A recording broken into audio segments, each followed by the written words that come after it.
पूरी सृष्टि में एक भारत देश ऐसा है जिसको भारत माता कहा जाता है। हमने इस भूमि को भी माँ कहा है।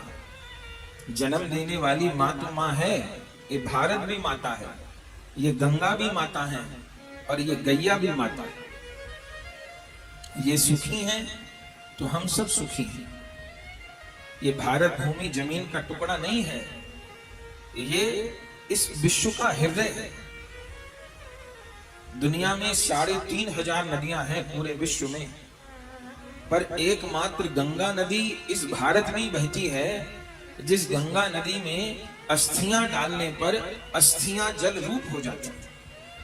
पूरे विश्व में दूसरी नदी ऐसी नहीं है। न तो लाखों साल हो गए इतना अस्थि प्रवाह गंगा जी में होता है, गंगा जी में तो पहाड़ लग गए होते हड्डियों के।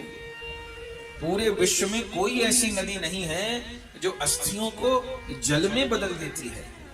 एक गंगा जी ऐसी हैं जो अस्थियों को ब्रह्म द्रव्य बना देती हैं, जल रूप कर देती है। वो गंगा यहीं प्रवाहित होती है। दुनिया के सब देशों में एक एक प्रकार की भाषा है, एक एक प्रकार की संस्कृति है, एक प्रकार की प्रणाली है, पर ये भारत देश ऐसा है जहां इतनी भाषाएं हैं।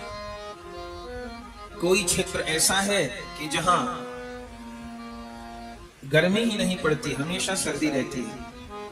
कोई क्षेत्र ऐसा है जहां 11 महीने गर्मी पड़ती है। कोई क्षेत्र ऐसा है जहां बरसात ही होती रहती है। कोई क्षेत्र ऐसा है जहां बर्फ ही पड़ती रहती है। कहीं के लोग एकदम दूध के जैसे गोरे हैं तो कहीं के लोग काजल के जैसे काले हैं।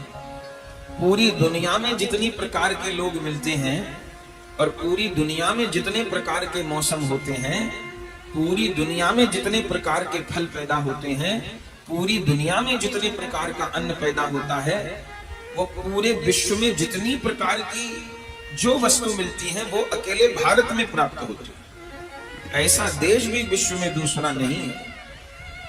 यह तो भगवान की विहार भूमि है।